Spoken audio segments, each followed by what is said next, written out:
بسم اللہ الرحمن الرحیم نحمده ونصلی ونسلم علی رسوله الکریم وعلی آلہ وصحبہ اجمعین وبعد۔ آج کی تراویح کا زیادہ تر حصہ سورۃ المائدہ پر مشتمل تھا۔ اس سورت میں اللہ جل جلالہ نے اس دنیا کے سب سے پہلے جرم اور سب سے پہلے قتل کا ذکر کیا۔ یہ واقعہ براہ راست حضرت آدم علیہ السلام کے دو بیٹوں کے درمیان پیش آیا، یعنی نسل انسانی کی ابھی پہلی ہی سیڑھی تھی،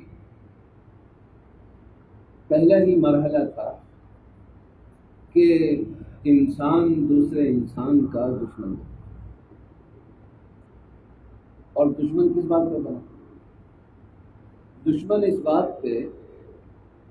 کہ انسان، اور وہ چیز آج تک انسانوں کی فطرت میں موجود ہے، ہم سب اس غلطی کا کسی نہ کسی درجے میں ارتکاب کر رہے ہوتے ہیں کہ انسان کا کوئی نقصان ہے یا کوئی مقصد حاصل نہیں کر پایا تو بعض اوقات غلطی آدمی کی اپنی ہوتی ہے، لیکن غصہ وہ کسی اور پر نکالتا ہے۔ یہاں پر بھی ایسے آدم کے دو بیٹوں نے اللہ کی بارگاہ میں نذرانہ پیش کیا، قربانی پیش کی۔ اس کی کیا شکل ہوگی، اس کی تفصیل خود قرآن میں بیان ہے۔ کوئی جانور ذبح کیا ہوگا یا اس طرح کی اور۔ اس زمانے میں ہوتا یہ تھا کہ اس طرح کا جو نذرانہ ہوتا تھا یا قربانی ہوتی تھی، اس کے مقبول ہونے کی واضح علامت موجود ہے۔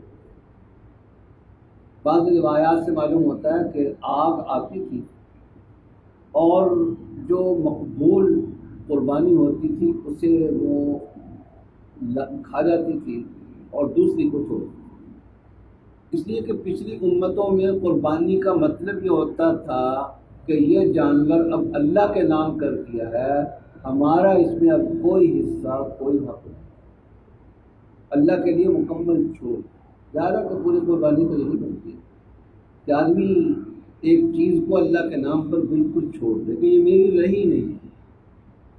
لیکن اس امت پر اللہ جل جلالہ نے یہ فضل اور قربانی کے گوشت کو حلال قرار دیا، اور صرف حلال نہیں قرار دیا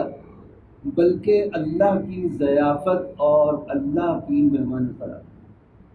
گویا ہم تو اپنی طرف سے وہ جانور اللہ کی بارگاہ میں پیش کرتے ہیں کہ اللہ یہ تیرے نام کا ہوگا، یہ تیرا ہوگا، اللہ کو ہم نے دے دیا۔ اللہ کہتے ہیں اچھا میری طرف سے یہ تمہارے لیے ہے، یہ تمہارے لیے ہدیہ ہے، یہ تمہارے لیے تحفہ ہے۔ اس لیے قربانی کا گوشت کھانے کو رسول اللہ صلی اللہ علیہ وسلم نے اللہ کی ضیافت سے یا اللہ کے گفٹ سے، اللہ کے ہدیے سے تعبیر کی۔ لیکن بہرحال اس زمانے میں ایسا نہیں، تو اس نے بھی اللہ کی بارگاہ میں نذرانہ پیش کیا، قربانی پیش کی، اس نے بھی پیش کی، ایک کی قبول ہو گئی، ایک کی قبول نہیں ہوئی۔ قبول کیوں نہیں ہوئی؟ اس کی نہیں ہوئی، اسے سوچنا چاہیے تھا کہ اللہ میاں کسی پر کوئی ظلم نہیں کرتے، زیادتی نہیں کرتے، لیکن اس کا یہ خیال تھا کہ قربانی قبول ہونا نہ ہونا یہ تو بعد کا مسئلہ ہے، اصل مسئلہ جو ہے وہ میری آنا پر حرف آیا، میری عزت پر حرف آیا، میری طور پر حرف آیا کہ دیکھنے والے کیا کہیں گے، اس کی قبول ہوگی، اس کی قبول ہوگی۔ گویا دو بیماری جو سب سے پہلے جرم کی وجہ ہے، ایک یہ کہ اپنی غلطی سوچنے کی طرف دھیان نہیں کہ میرا کیا قصور اس میں ہو سکتا ہے، اور دوسرے انسان کی انا پرستی، طور کا شوق۔ اس کے نتیجے میں انسان کی جب پھرکی گھومتی ہے تو پھر پتہ نہیں ہوتا کہ انسان کو وہ کہاں تک پہنچے۔ یہاں آدم کے اس بیٹے کے ساتھ بھی یہی دو المیاں۔ اس نے غصے میں آ کر کہا کہ اچھا تیری ہوئی میری قبول نہیں ہوئی تو اب میں تجھے اس دنیا میں جینے ہی نہیں دوں۔ تو موجود ہوگا، میں کیوں موجود ہوں گا، ہر وقت خیال ہوگا اس کی قبول ہو گئی تھی میری نہیں ہوگی، یہ تو میرے لیے بے عزتی ہے، تجھے اس دنیا میں موجود ہی نہیں ہے۔ اور باقاعدہ بتا کر، یہ نہیں کہ چھپ کر کوئی بات ہے، بتا کر قال لأقتلنک، کہ اب میں تیری جان لوں، تجھے قتل کروں۔ اس نے جواب میں کہا کہ انما یتقبل اللہ من المتقین، کہ اللہ قربانی جو قبول کرتے ہیں اس کا معیار ہے کہ وہ اہل تقویٰ کی قربانی قبول کرتے ہیں۔ مجھے مارنے کی بجائے یہ سوچو کہ تمہارے تقوی میں کوئی کمی بھی نہیں رہی، تمہارے خوف خدا میں تو کوئی کمی نہیں ہے، اپنا کوئی قصور دیکھ لو، غور کر لو۔ باقی جہاں تک مجھے مارنے کی بات ہے تو دوسرے بیٹے نے کہا کہ لئن بسطت الی یدک لتقتلنی، کہ تم اگر مجھے قتل کرنے کے لیے اپنا ہاتھ میری طرف بڑھاؤ گے تو ما انا بباسط یدی الیک، میں اپنا ہاتھ تمہاری طرف نہیں بڑھاؤں۔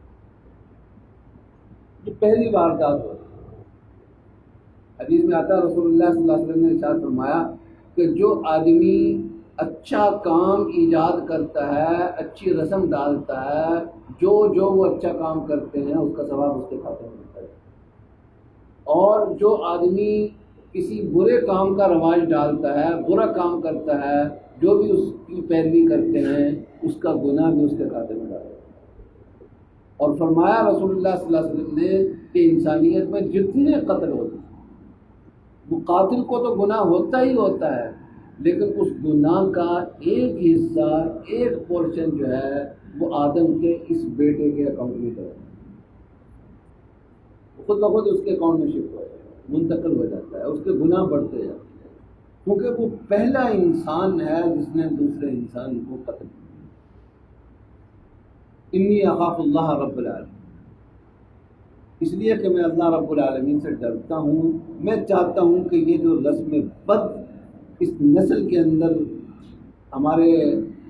والد آدم کی نسل کے اندر پڑنے لگی ہے،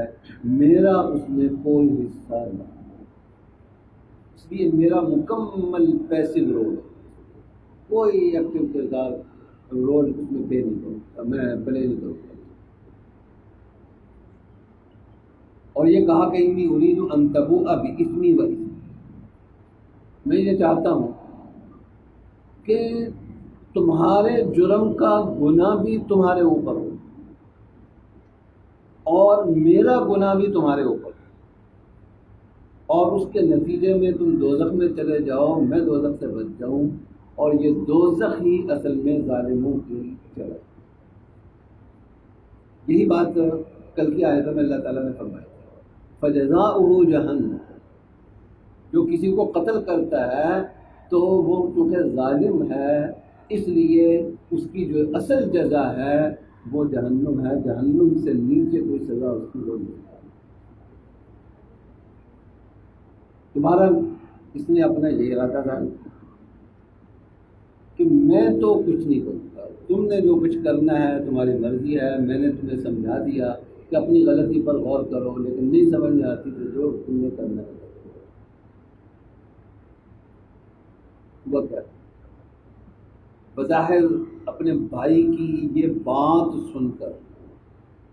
کچھ اس کا دل نرم ہو جانا چاہیے کہ میرا بھائی پلیٹ میں رکھ کر اپنی جان مجھے پیش کرتا ہے۔ اس طرح کی صورتحال دیکھ کر، جیسے ہمارے جھگڑوں میں ہوتا ہے نا کہ میرے بیٹے کی شکایت آ گئی، آپ شکایت لے کر آئے، میں نے فوراً اس کے کان پکڑا لیے، ڈنڈا اٹھا لیا، جوتا اٹھا لیا، پٹائی شروع کر دی، تو آپ جو شکایت لے کر آئے ہیں آپ ہی مجھے روکنے والے بن جائیں گے، نہیں جی رہنے دو، کچھ نہیں دو۔ تو اس طرح کے موقع پر انسان کچھ نرم ہو جاتا ہے، لیکن یہاں یہ ہوا کہ وہ جو دماغ میں اپنی انا کا مسئلہ سوار تھا وہ اتنا زیادہ سوار تھا کہ اس نے کچھ اس کو سوجنے نہیں دیا، اور جو اس نے ارادہ کیا ہوا تھا وہ کر دیا، اپنا کام اس نے کر دیا۔ اب یہاں پر یہ جو نمونہ دو آدم کے دو بیٹوں کا قرآن میں پیش کیا، بادی النظر میں اس میں یہ لگ رہا ہے کہ ایک انسان پر اگر زیادتی ہو رہی ہو تو دوسرے کو چاہیے کہ وہ آسانی سے اپنے اوپر زیادتی کروا دے، کام کرنا۔ لیکن قرآن اکیلا دیکھا جائے تو بات سمجھ میں نہیں آتی جب تک کہ رسول اللہ صلی اللہ علیہ وسلم کے ارشادات کو اس کے ساتھ نہ۔ رسول اللہ صلی اللہ علیہ وسلم کے ارشادات سے جو معلوم ہوتا ہے وہ یہ ہے کہ اصل میں دو طرح کی صورتحال سے آدمی کو واسطہ پڑتا ہے۔ ایک وہ صورتحال ہے جس میں آپ پر زیادتی ہو رہی ہے اور آپ اس زیادتی کو روک سکتے ہیں، روکنے کی کوشش کرتے ہیں، اور اس کے نتیجے میں کوئی فتنہ و فساد پیدا نہیں ہوتا، تو اس صورت میں اگر آپ زیادتی گوارا کر لیں یہ بھی جائز ہے، اور آپ زیادتی کو روکنے کی کوشش کریں، مزاحمت کریں، اس کی بھی گنجائش ہے، یہ بھی اچھی بات ہے، کیونکہ ظلم کو فروغ دینا یہ کوئی پسندیدہ عمل نہیں۔ اسی لیے رسول اللہ صلی اللہ علیہ وسلم نے ارشاد فرمایا کہ اگر کوئی آدمی زبردستی تم سے پیسے چھیننا چاہتا ہے، کوئی آدمی تمہارے گھر پر حملہ آور ہے، کوئی آدمی تمہارے مال پر حملہ آور ہے، تو تم اگر چاہو اپنی جان بچانے کے لیے پیسے دے دو، ٹھیک ہے، جان بچانی پیسے دے دو، گناہ ان سے ہوگا تمہیں۔ لیکن اگر تم نے کہا کہ میں کچھ بھی ہو جائے، تم چونکہ زبردستی مجھ سے پیسے لینا چاہتے ہو، میں تمہیں دینے کے لیے 1 روپیہ بھی دینے کے لیے تیار نہیں ہوں، 1 روپے کی خاطر بھی اگر اس نے جان دے دی تو رسول اللہ صلی اللہ علیہ وسلم نے فرمایا کہ وہ اللہ کی نظر میں شریک ہے، کیونکہ وہ زیادتی کر رہا تھا، وہ ظلم کے خلاف اس نے مزاحمت کی، وہ مزاحمت کرتے ہوئے مارا گیا۔ اس لیے فرمایا کہ من قتل دون مالہ فهو شہید، جو آدمی اپنے مال کی حفاظت کرتے ہوئے مارا گیا وہ شہید ہے، جو اپنے اہل خانہ کی حفاظت کرتے ہوئے مارا گیا وہ شہید ہے، جو آدمی اپنے دین کی حفاظت کرتے ہوئے مارا گیا وہ شہید ہے، جو اپنی عزت کی حفاظت کرتے ہوئے مارا گیا وہ شہید ہے۔ لیکن کبھی ایسا ہوتا ہے کہ مزاحمت سے بات بگڑنے کے مطابق 2 آدمیوں تک اس کا اثر محدود نہیں رہتا بلکہ آگے بھی جاتا ہے۔ یہاں اسی طرح کی صورت ہے، کیونکہ نسل انسانی میں ایک نئے طریقے کا رواج پڑنے جا رہا تھا۔ اس طرح کے موقع پر رسول اللہ صلی اللہ علیہ وسلم نے فرمایا کہ آدم کے بیٹے نے جو نمونہ قائم کیا ہے یہ نمونہ قابل ہے۔ رسول اللہ صلی اللہ علیہ وسلم نے بتایا کہ بالکل قیامت کے قریب جا کر حالات ایسے ہوں گے، ایسے فتنے ہوں گے، ایسے فتنے ہوں گے کہ ان میں اگر تمہیں کوئی مارنے کے لیے بھی آ جائے، کسی لڑائی میں تم نے شریک نہیں، یہ اسلام کے نام پر تمہیں بلایا جا رہا ہے، یہ انسانیت کے نام پر بلایا جا رہا ہے، فلاں نعرے پر بلایا جا رہا ہے، اچھے نعروں پر بلایا جائے گا کہ تم جو ہے وہ اس لڑائی کے اندر، اس مقدس لڑائی کے اندر شریک ہو جاؤ۔ فرمایا کہ کسی گروہ میں شامل نہیں ہونا، کسی گروہ میں شامل نہیں ہونا، حتیٰ کہ اگر تمہیں کوئی مارنے کے لیے بھی آ جائے تو لڑنا نہیں ہے، اپنی جان دے دو، لڑائی سے ہر قیمت پر ہو۔ تو آدم علیہ السلام کے بیٹے کا جو نمونہ ہے رسول اللہ صلی اللہ علیہ وسلم نے وضاحت کر دی کہ یہ کس لیے ہے۔ یہاں ایک بات کہ آدم کے بیٹے نے کہا کہ انتبوء باسمی و اسمی، کہ تمہارے جرم کا گناہ بھی تمہارے اوپر ہوگا، میرا گناہ بھی تمہارے اوپر ہوگا، میرا گناہ تمہارے اوپر ہوگا، اس کا میں نے تو کچھ کیا ہی نہیں۔ ایک مطلب اس کا یہ ہو سکتا ہے کہ اگر میں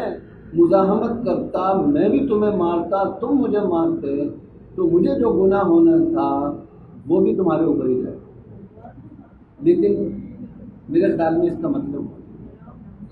میرا گناہ ہے، تمہارا گناہ یعنی تم نے جو قتل کیا ہے اس کا وبال تمہارے اوپر۔ میرا گناہ، میرے گناہ کا مطلب یہ ہے کہ میں نے جو برداشت کیا، میں نے جو صبر کیا، میرے صبر کا وبال بھی تمہارے اوپر ہوگا۔ اور یاد رکھے کہ کسی کے صبر کا جو وبال ہوتا ہے یہ بڑا، آپ نے زیادتی کر لی کسی پر، اگلے نے سہ لی، آپ سمجھتے ہیں کہ بات ختم ہو گئی ہے، لیکن کسی کی لگتے پنجابی میں جس کو کہتے ہیں، کسی کا صبر، اس کا وبال بعض وقت بہت سخت ہوتا ہے۔ کسی کے صبر کا وبال اپنے اوپر کبھی بھی نہیں لینا چاہیے۔ اللہ جل جلالہ عمل کرنے کی توفیق عطا فرمائے۔